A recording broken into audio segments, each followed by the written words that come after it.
Magandang lalaki ho, whether you like it or don't. Hi, alas 8:36 ng gabi. Welcome po sa programang Dr. Love Radio Show until 10 o'clock tonight. It's a Friday, August 8th. Today is the feast day of our founder of the Dominican Congregation or the Order of Preachers. It is the solemnity of Saint Dominic de Guzman, who was born in Caleruega, Spain, and became the first master of the order. Ngayon, ang master of the order ng Dominican Congregation is a Filipino, si Father Gerard Timoner, from the Philippine province. At nandun siya sa Santa Sabina sa Roma. Yan. Kaibigan ho natin yan, si Master of the Order, Gerard Timoner ng Order of Preachers. Today is the solemnity of Saint Dominic de Guzman, founder of the Order of Preachers.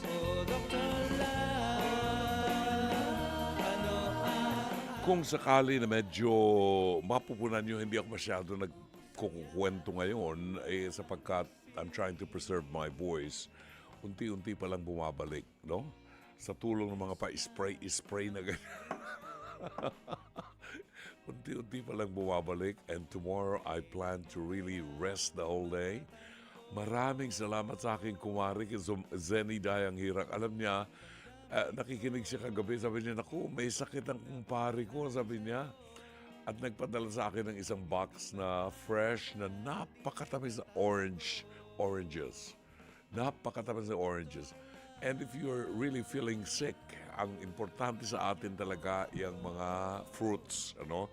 Kaya kay Kumaring Zenny Dayang Hirang, maraming salamat sa alaala mo sa napakatamis na oranges.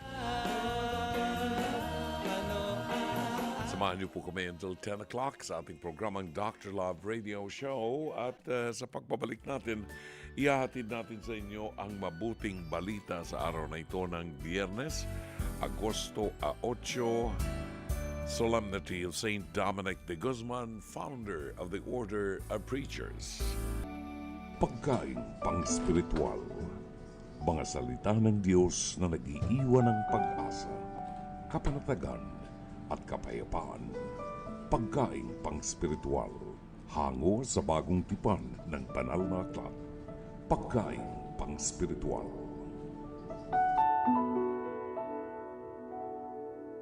Narito ang ating pagkain pang-spiritual sa araw na ito ng Biyernes, ikaw-8 araw ng buwan ng Agosto. It is the solemnity of Saint Dominic de Guzman, founder of the Order of Preachers.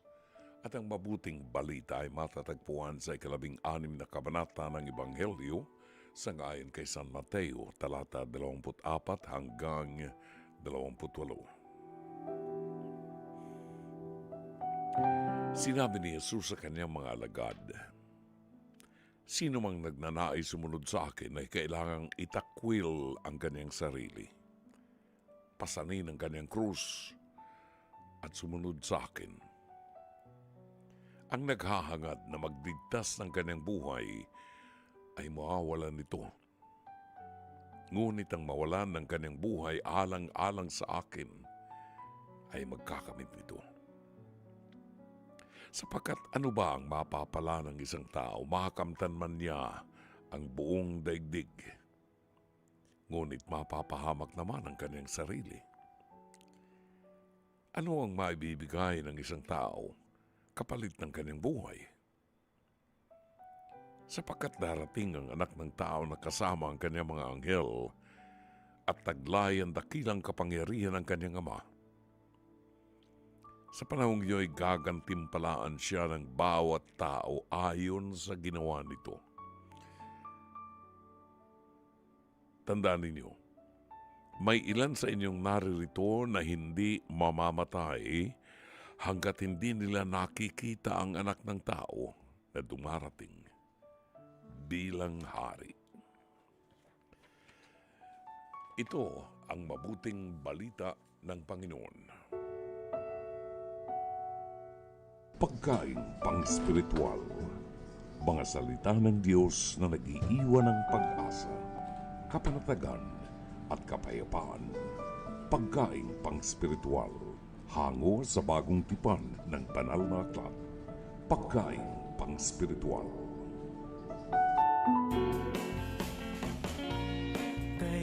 Alam niyo, magandang pag-usapan yung pagnilayan yung magandang balita, mabuting balita sa araw na ito. For what shall it profit a man if he gains the whole world but loses his own soul? Di ba? Kasi kadalasan tayo po, natutuon ang ating atensyon sa pagkalap ng makalupang kayamanan. Makalupang kayamanan. Magagandang kotse, magandang bahay,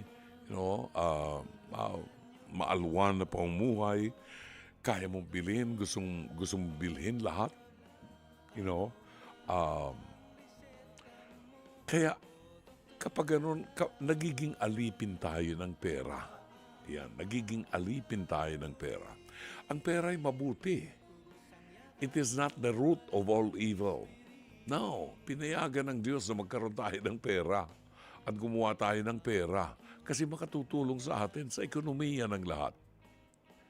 Pero ang masama, yung pagiging alipin natin sa pera, na dinidiyos natin ang pera at gagawin natin ang lahat, magkapera lamang tayo. Di ba? Tingnan nyo, minsan mas masarap ang buhay natin, na mga hindi mayaman. Kasi, nasa atin ang oras. Pwede tayo matulog anumang gustong oras natin matulog. Ang mayayaman, hindi. Kasi kinakailangang mabawi nila yung kanilang investment madoble. Kaya, hindi naman natin sinasabing lahat ng mayaman. Pero, iyan ang malinaw. Kapag tayo'y yumaman na, pipilitin natin na ma-maintain yung ating status sa ating society at kinakailangan mas maging mayaman pa tayo next year. Pero may panahon ba tayo sa mga aral ng Diyos at ganun ba kaganda ang ating relasyon sa Diyos? Again, the question is, for what shall it profit a man if he gains the whole world but loses his own soul? Magandang gabi. Kayo po ay nakikinig sa palatuntunang Dr. Love Radio Show. Kasama niyo po si Brother June Banaag hanggang alas 10 ng gabi. Alamin natin ano ang panibagong aral sa buhay na ating makukuha sa ating inaabangang Pes to Pes hirit ni Dr. Love.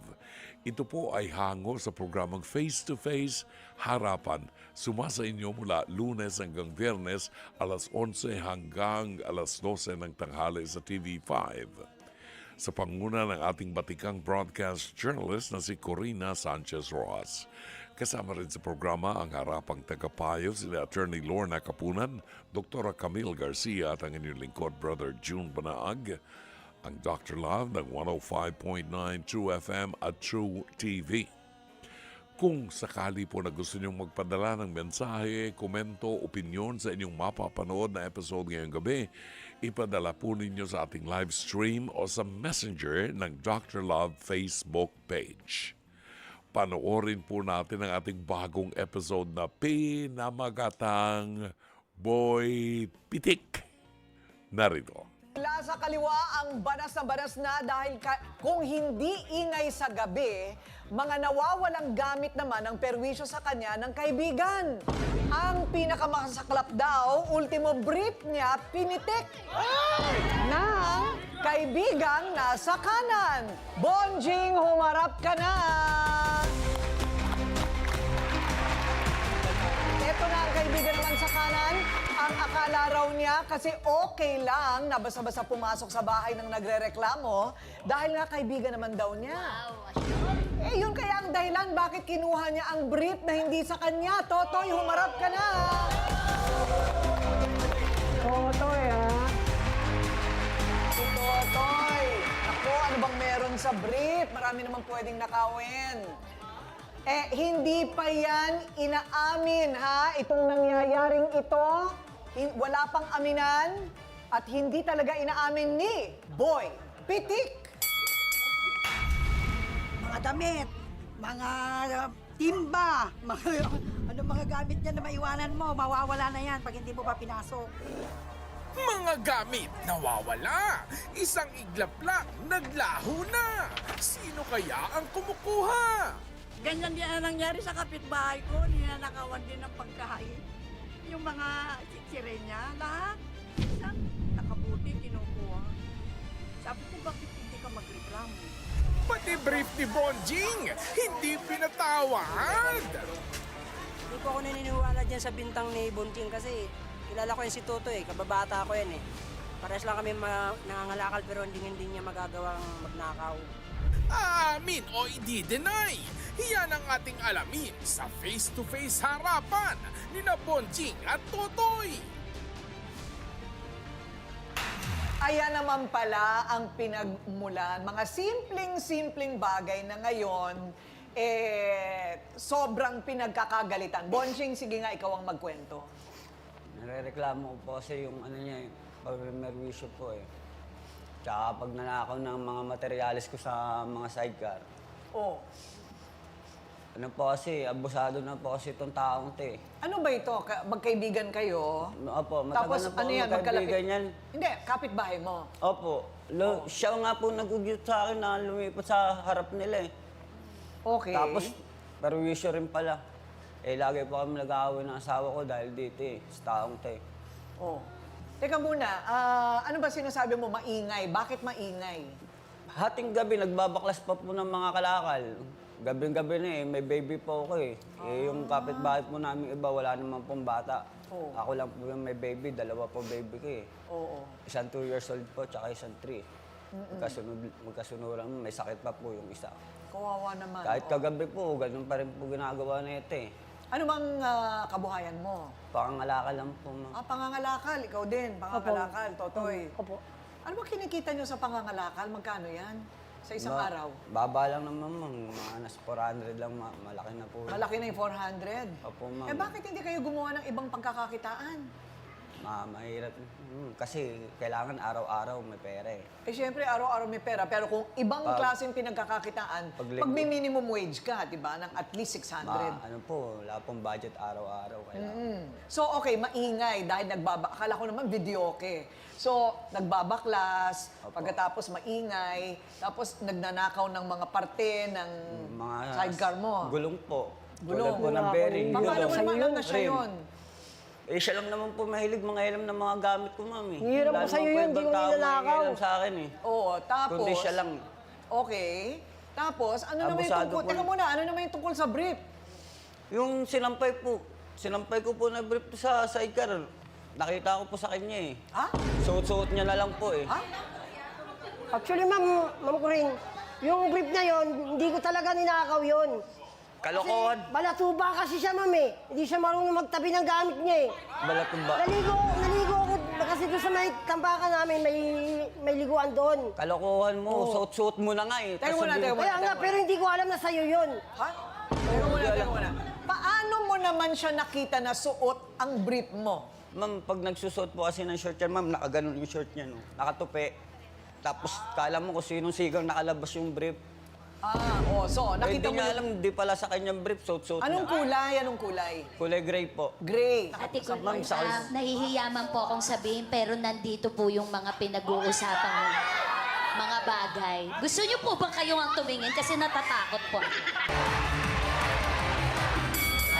Abay, dinala yata ni Ano ba? Ikaw, sa'yo ba galing to? Opo. Dinala ni Totoy lahat ng brief niya. Para hindi siya mapagbintangan. Lahat-lahat, 3. Kulang pa yung suot niya. Ika-apat daw yan. 4 pala. Oo, You can do the honors sa Tuesday. Bakit ako, Ate Kuri? Ikaw na lang. Okay. Exhibit A. Kulay blue pa talaga, ha? Okay, next. Exhibit B. Dalawa lang Teka, nilaban mo naman ito. Ay, okay. Parang diskumpiyado ka, Kuya to. Nakabagong suot Exhibit B. Ay, pinagmamalaki yung Bakit brief may mo. bacon? So ano ang nakilala mong brief mo? Yung blue o yung gray? Yung kulay gray po. Yung kulay gray. Akin po yan. Tirador talaga tong Paano mo naman alam? Ang daming may ganyan, ha? Paano mo alam? Ma'am, wala naman pong ganito eh. Yung mga brief niya, mga pulot lang, ma'am eh. Galing po sa kalakal eh. Hindi naman po bumibili ng brief yan eh. Ganun. Uy, kawawa naman si Totoy. Biro mo, brief lang, talagang pinaghinalaan pa ng napakasama. Sandali, eto, Totoy. Ano naman ang panig mo sa sinasabi niya? Yung isa-isahin natin, ha? Bakit naman kailangan nag-iingay ka pa ng 10 oras ng gabi may mga bata? Kasi ma'am, sa umaga ma'am, ibebenta ko po yun para baon ng mga anak ko sa pagpasok. Oh. Kaya hindi naman kasi bumibili ng hindi pitpit yung yung junk shop na pinagdadala ko. Kaya sa gabi, pinipitpit ko yun ma'am para ibenta ko sa umaga baon ng dalawang anak ko, yung isang anak ko. Ilan ang anak mo? Dalawa po. Mga edad? Isang 10, isang 12. Nag-aaral? Yung isa po. Bakit? Yung isa ma'am, ayaw na po eh. Ay, hindi pwede yun. Paano ka makakakuha ng 4-piece? Kung Ma'am, hindi wala mo... po akong purpose ma'am. Bakit wala kang 4-piece? Hindi po ako nag-apply eh. Wala ka bang asawa? Wala po. Ay, wala.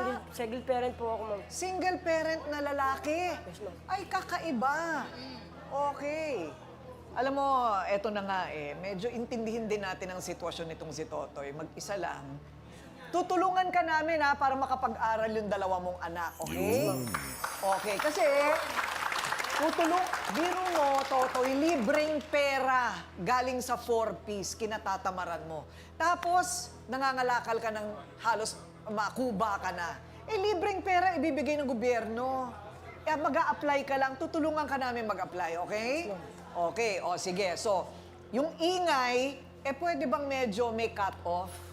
'Di ba? Anong oras ba sa gabi dapat? Ma'am, kailangan maaga pa lang po siya, ma'am. Kailangan nagbabakles na, ma'am, kasi ganun po ako. Hanggang- Kasi pahinga na po kasi yung gabi, ma'am eh. Kaya nga. Pahinga na po ng mga bata eh. So, pwede bang yung pag-iingay mo, gawin mo na lang siguro hanggang alas 8 ng gabi?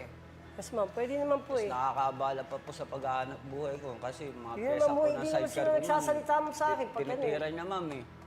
Kahit paalis na lang ako, may hahanapin pa akong gulong eh. Oh. Kahit bearing. Paano mo alam na siya ang kumuha? Siya lang naman po, ma'am, nangangialam ng gamit ko. Minsan nga po, ma'am, pag nung nawalan ako nung nakaraan lang, sa kanya ko po nakita eh.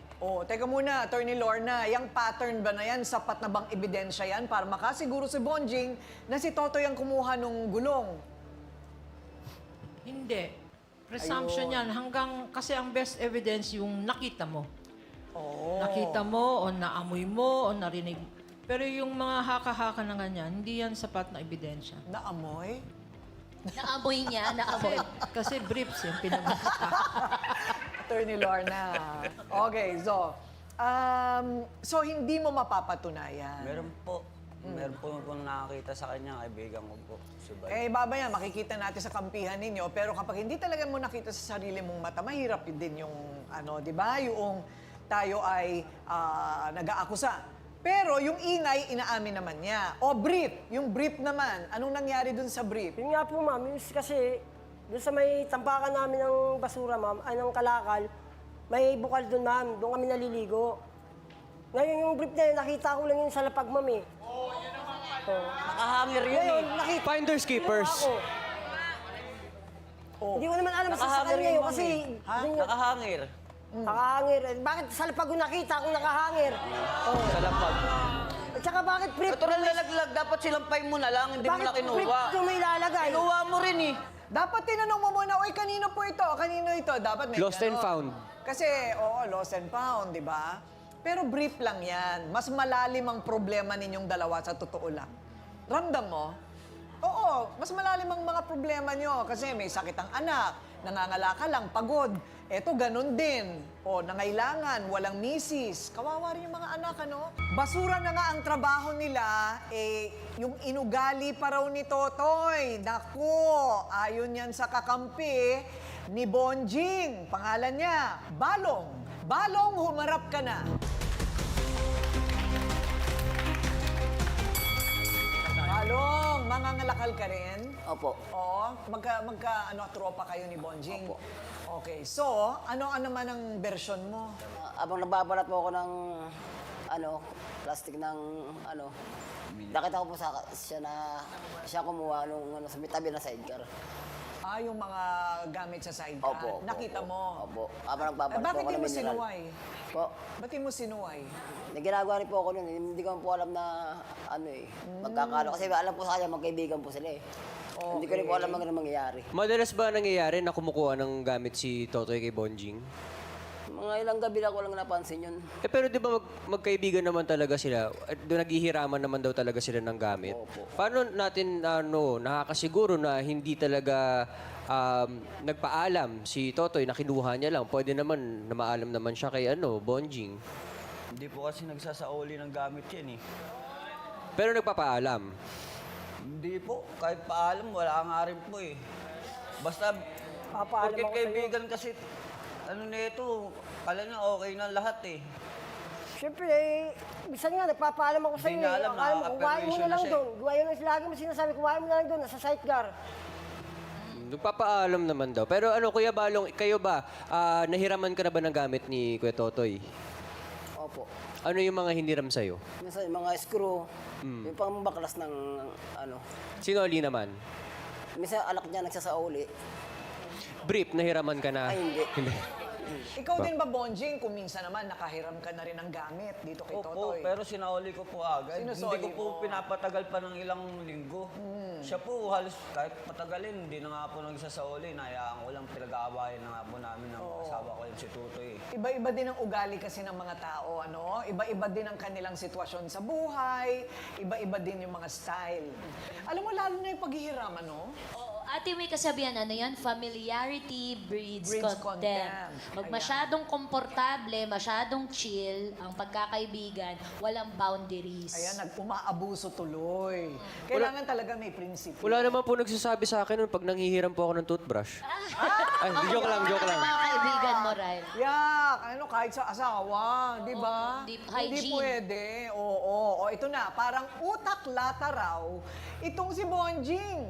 Dahil panayreklamo sa ibang tao, imbis na nakausap na lang si Totoy, yan naman ang sinasabi ng kakampi ni Totoy, ba't kailangan pang umabot dito? Albert, humarap ka na.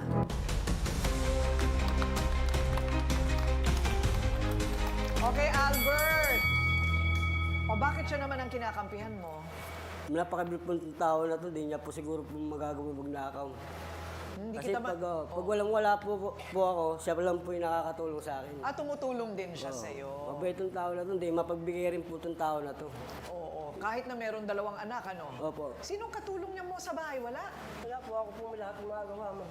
Paano yung pagkain ng mga anak mo?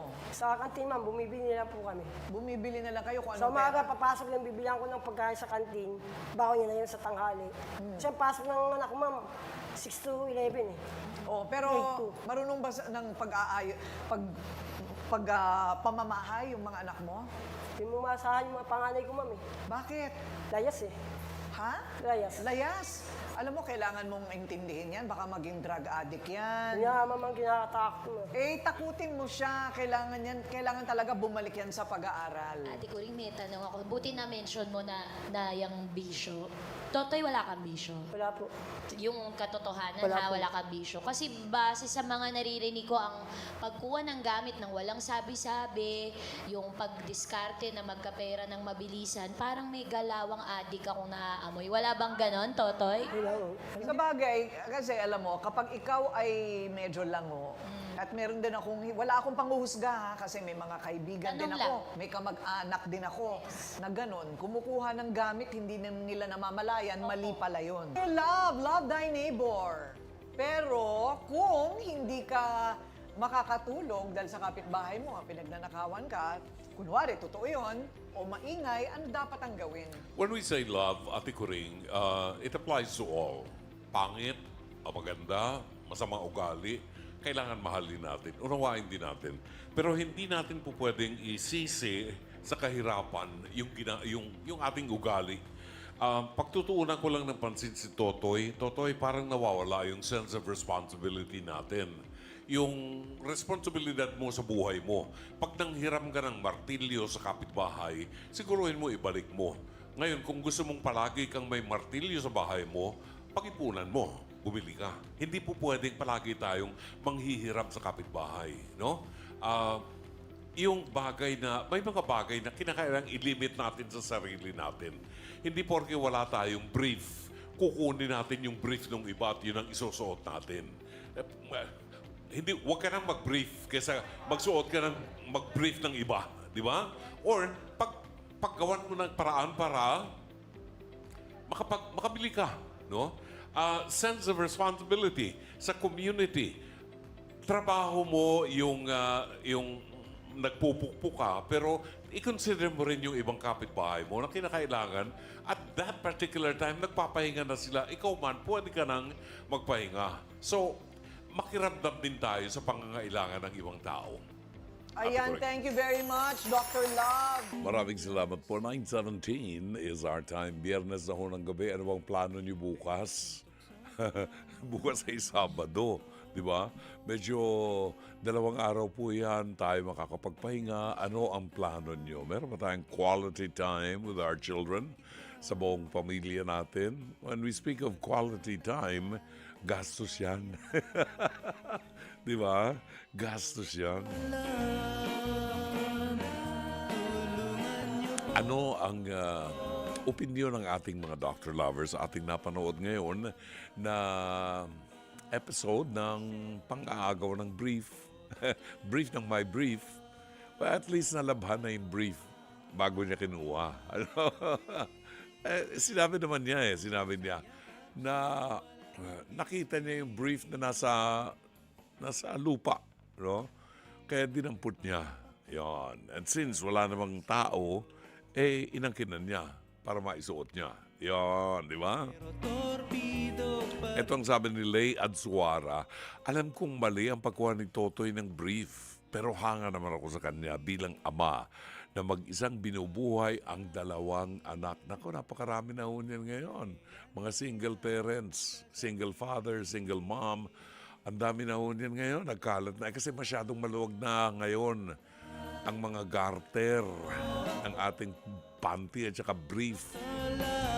Huwag hindi dumilin, nakakita lang ng anino ng puno o siya nagubad na ng brief. Di ba? Nung mga nagdaang panahon, ano yan? It's a taboo talagang iniingat-ingatan yan sa isang pamilya na walang magbunte sa pagkadalaga. Ngayon po, nakaka-4, 5 buntis na iba-ibang ama. Okay lang sa kanila. Kailan mo kaya Sabi ni Eunice Pepito, bakit naman nangunguha ng brief? Kung tutuusin, pag nanakaw na rin yan, masama yan. Kung kinuha niya, tapos sinuot, tapos binalik uli. Len Sumera, tama si Dr. Dab. Kung walang brief, huwag na magsuot ng brief. Mas okay yan kaysa sa magsuot ng brief ng iba. Oy, ginawa ko yan, ha? Jake? Oo, ginawa ko yan nung araw. Nakikwento ko na ba yun? Punta kami sa Beijing at sa Shanghai. Nung punta kami ng Beijing, naiwan yung maleta ko sa ibang airport na punta. Di hintay kami nangantay sa hotel, hindi dumating. Kinabukasan pa dumating. Kinabukasan ng umaga, aalis ang grupo namin dahil mag-sightseeing. Mga turista kami. Aba, paano gagawin ko? Dinaligo ako. Di ba? Pwede ba yung maliligo ka, susuot mo yung brief na sinuot mo 2 araw mo, suot yung brief na yon sa biyahe mo. Pagkatapos susuot mo, hindi pa nalalaban. Ang ginawa ko, hindi ko na sinuot yung brief. Nagsuot ako ng short pants ko, wala akong brief. Wow, ang presko pala. Ang sarap ng feeling. Oo, ang presko, ang sarap po. Oo, yun nga lang, maging maingat ka lamang na na baka masyadong maluwag yung iyong short pants, parang may kampana na makikita mga tao. Nakakahiya. Andrew Villanueva, sabi niya, boss, kung ako naging kapitbahay mo, bibigyan kita ng brief. Pwede mag-donate. Siguro hindi lang hindi gamit, ha? O siya, ngayon po, alas 9:21 ng gabi at hindi tayo masyadong magkakento-kentuhan ngayon. Wawa lang kayo sa akin. Diyos ko, Jun Manag, pinasok-pasok mo yung negosyong yan, di magtiis ka. At least kahit wala akong boses, kahit minamalat ako, nandito ako kasama niyo, di ba? Yan ang training namin nung araw kay Rafael Liabot, kay Chadeli. Nako, kahit nasusunog ang bahay mo, pag oras ng programa mo, mag-report ka sa programa mo. Sabi ko ron, Chadeli, paano? Kung nagpo-programa ka at may tumawag sa iyo na ang bahay mo ay nasusunog, hindi ka pa tatakbo para puntahan mo yung bahay mo? Sabi ni Chadeli, bakit? Bumbero ka ba? Mapapatay mo ba apoy? By the time dumating ka sa inyo, baka wala na yung apoy. Or tupok na yung bahay mo. And yet, pupunta ka doon, wala ka naman truck ng bumbero, wala kang tubig na dala. Bumbero ka ba? Dito lang yung programa mo. Tama din naman, di ba? O siya, babalik ko tayo sa mga pagbati ninyo, sa mga itinext ninyo sa ating programa. Papahinga muna tayo. Gas-gasan lalamunan ko. Sabi ng doktor, pahinga mo yan. Paano ka magpapahinga? Nagpo-programa ako Di ba? Tumabi-tabi ka nga, Dok. Oras natin, alas 9:23 ng gabi. Salamat po, alas 9:30 ang tumpak na oras. Maraming salamat kay Francis Anthony Gador ng Antipolo City. Buwabati po ng happy weekend. Si Roberto Ignacio ng Pasay City ay nagre-request. Pabati naman po yung mga kaibigan ko, sina Aliana, Angela Valencia, Danette Lizano at Patricia Ann Amparo. Mula sa Pasay City, Roberto Ignacio, Lori Feria Flores ng Pasay, Alani Hungko ng Kuwait, Engineer Mercy Santos ng Pasig City. Magandang gabi sa iyo, Engineer Mercy Santos. Sherry Picho ng Seattle, Washington. Si Luigi Tabugok ng Barangay Korporasyon Lupon, Davao Oriental. Angelita Banataw ng Pateros. Batiin natin sa Davao, Metro Davao, si Mami Lorlene and Amadeo Giorgio Gonzalez ng Metro Davao. Au Villaflor ng San Pedro, Laguna. Marife Vito Melano. Magandang gabi kay Jobert Dasera Tripoli ng Baybay Leyte na mukhang hindi kumakain ng hapunan ngayon. Yek Lopena ng San Pedro, Laguna at Riza Templadong parang kape. Magandang gabi sa inyong dalawa. Susan Reyes Montinola ng San Pedro, Laguna. Ofelia Wallington. Julieta Sugita ng Macau. Garcia Vincent. Dr. Love, I am watching while planting pechay sa Great Britain. Nagtatanim siya ng pechay sa Great Britain. Samahan mo ng pagtatanim ng sitaw, ng saging, puno ng saging, pero merong para magkaroon ng bulaklak ng saging, ng puso ng saging. Samahan mo ng pagtatanim ng kamote, at saka mag-alaga ka ng baka, para meron kang oxtail, pwedeng gawing kare-kare. Di ba? At saka bagoong.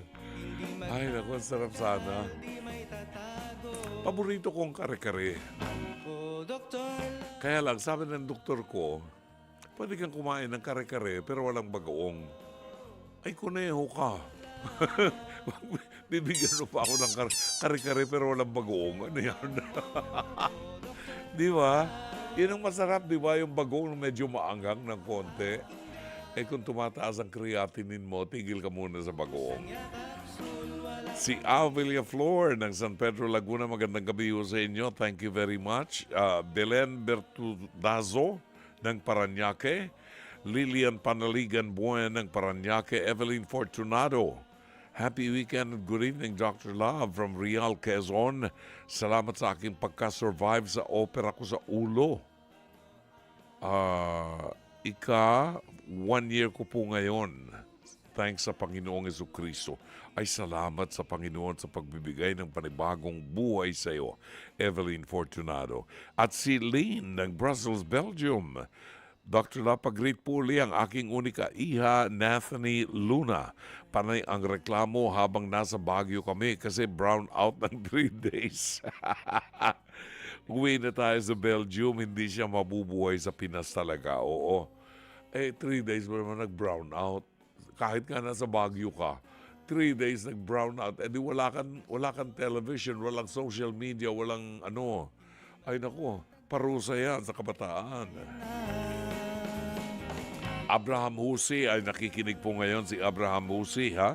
Maraming salamat sa iyo, kaibigan Abraham Husi ng Barangay Katwiran 1, Baco, Oriental, Mindoro. Maraming salamat. Good evening and happy listening kay Mariví Viola. Sabi niya, medyo balik na yung voice mo. Anyway, weekend na so you can relax and rest your voice. Yan, tomorrow, I promise you, relax ako.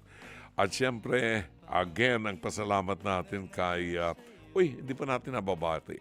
Si Myra Bulisay Lee, binabati natin. Good evening, and Roy Bulisay. At syempre, yung kumari natin maraming salamat kay kumaring Zenny Dayang Hirang.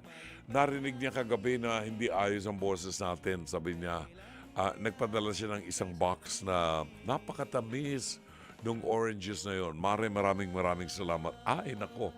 2 kaagad na nakain ko kanina. Pag ganitong may sipon-sipon ka, ubo, mahalaga yan, yung vitamin C. And we can get that also from the oranges, kaya bayabas, ganyan. Anyway, babalik po ang programang Dr. Love Radio Show. Tingnan natin kung mabibigyan daan natin itong liham kasaysayan na ating babasahin mamaya. Oras natin, 9:36. Ang True FM hit na ito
20 minuto bago alas 10 ng gabi. Ating igapang po itong liham kasaysayan na ito na padala sa ating palatuntunan ni Donna. Tungayin natin ang kanyang liham kasaysayan. Dear Dr. Love, paano ko ba sasabihin sa best friend ko ang isang advice na hindi ako magiging biased at hindi siya masasaktan? Ako po si Donna, 29 years old, mula sa Taytay, Rizal. Best friend ko po since high school si Badet, na kasing edad ko rin po.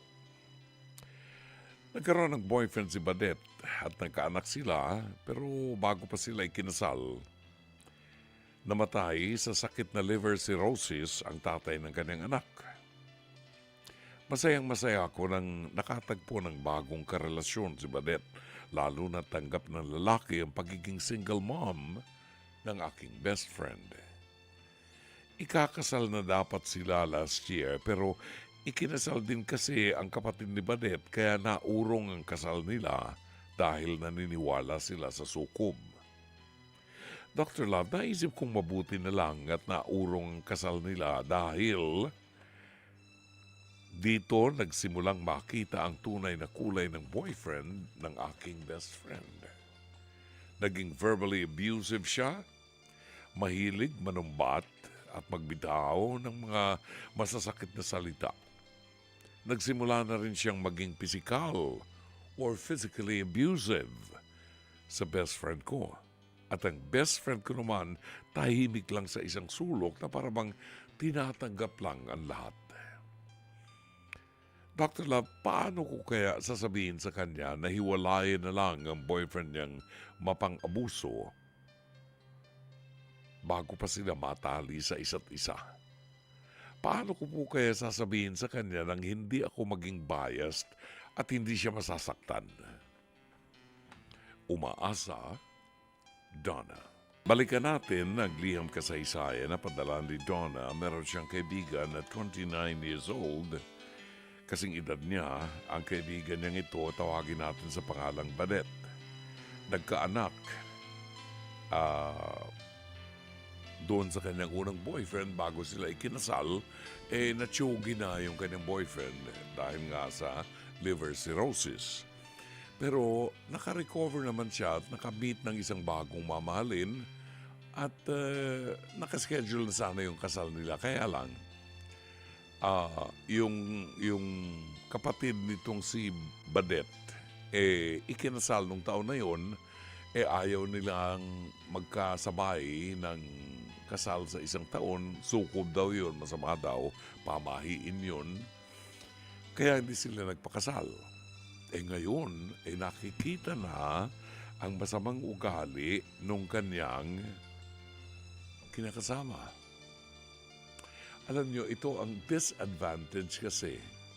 Bakit kasi pumapayag yung ibang mga magulang, hindi naman kasal? Bakit magli-live-in ang mga anak? Lalo na babae ang anak ninyo. Ano? Bakit? Anong dahilan? Bakit pumapayag kayong makipag-live-in ang anak ninyo nang walang sakramento ng kasal? Libre sex. Tapos yung anak nyo, kunyari asawa, gagawing tagalinis ng bahay, bubuntisin, tagalaba, tagaluto, lahat taga. Di ba? Pagkatapos hindi binigay yung pangalan ng lalaki, hindi pinakasalan. Bakit? Kasi pumayag ang magulang. Pa-live-in na lang. Ngayon, sabi nga ni Donna, may mga nakikita na mga red flag. Ang pinag-uusapan namin kanina ni Attorney Lorna Kapunan, itong pagiging battered wife syndrome. Yung pananakit sa asawa ay isang malaking krimen sa ngayon sa kanya. Ipinagbabawal yan. Physical abuse, psychological, emotional abuse, financial, yan, mga ganyan. Pag ang asawa o ang boyfriend, halimbawa, o ang asawa ay hindi nagsuporta doon sa kanyang anak, po pwedeng sampahan ng kaso. Now, eto na mga red flags. Verbally abusive, mahilig manumbat, mahilig magbitaw ng masasakit na salita, at nagiging physical or physically abusive na sa kanyang best friend. Yung kanyang best friend, tinatanggap ang lahat. Tahimik lang siya. Bakit mo pababayaan na bugbugin ka ng isang lalaking hindi naman ibinigay ang karangalan sa iyo para matawag kang asawa?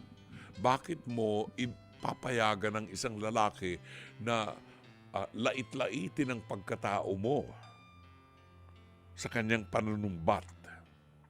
Kambing siya. Lalait-laitin ka kung kailan niya gustong makipagtalik sa iyo sa gabi, libre, kahit natutulog ka, pwede. Pagising niya sa umaga, aahinan mo pa siya ng almusal, igagawa mo ng kape, ikaw pa maglilinis ng bahay, ikaw maglalaban ng damit niya, ikaw magluluto ng kakainin niya. Ano? Pagkatapos sasaktan ka niya, physically, emotionally, psychologically, ano yan? Ay wala nang kasing tangang babae kung hindi yung kaibigan mong si Badet pag hindi siya kumilos. Wala na ba siyang makikitang ibang lalaki? Hindi nag-iisa yan lalaking yan sa mundo. At hindi yan lang ang magpapaikot ng buhay niya. Sa inyong pakikipagrelasyon, tingnan ninyo ang mga red flags na yan. At pag nakita nyo yan, kahit boyfriend mo pa lang, yung kinokontrol ka, dinidesisyonan niya kung anong kulay ng nail polish ang gagamitin mo. Siya magdidesisyon kung hanggang saan kahaba ang damit mo, kung below the knee or above the knee. Siya magdidesisyon kung anong kulay ang isusuot mo. Siya magdidesisyon kung kailan ka magbabra o hindi. Ay, yung mga ganyan, abusive yan, controlling, at walang dapat na babaeng kasama yan sa buhay niya. Kambing na yan. Now, sa katanungan mo, Donna, may mga pagkakataon na kung tunay kang kaibigan, sasabihin mo sa kaibigan mo kung anong pinagdadaanan niya na hindi niya nakikita sapagkat siya'y nabubulag. Minsan, dapat nakakatikim ng batok ang isang tao para magising. Dapat nauuntog ang ulo para magising sa katotohanan at makita kung gaano katanga na ang buhay niya. You know, if you listen to my program, ang programa ko po, minsan talaga makakatikim ka ng hindi magandang salita. Kasi, itanong nyo man sa tatay nyo at magkonsulta man kayo sa lolo nyo, pag ganyan ang sitwasyon, abay kinakailangan talagang batukan itong si Badet para malaman niya na wala siyang utang na loob dito sa lalaking nakikipag-sex sa kanya nang hindi naman siya pinakasalan para siya maging physical at physically abusive. Mapagbitaw ng masasakit na salita, mahilig manumbat. Anong isusumbat mo, kambing ka? Kung ako ang tatay nitong si Badet, matagal ka nang lumabas ng bahay, una ulo mo. Maniwala ka. At bukod doon, Donna, maaaring ikaw ang magsampa ng kaso laban dito sa lalaking ito na boyfriend niya, kung kalivin niya, kung siya ay sinasaktan, verbally, emotionally, psychologically abusive, miski ikaw, pwede mo siyang sampahan ng kaso at magpa-prosper ang kaso sang ayon yan sa abogado. Sana'y matauhan ang iyong kaibigan at sana'y makita niya na may panahon pa para isaayos ang kanyang buhay. As always, Dr. Love.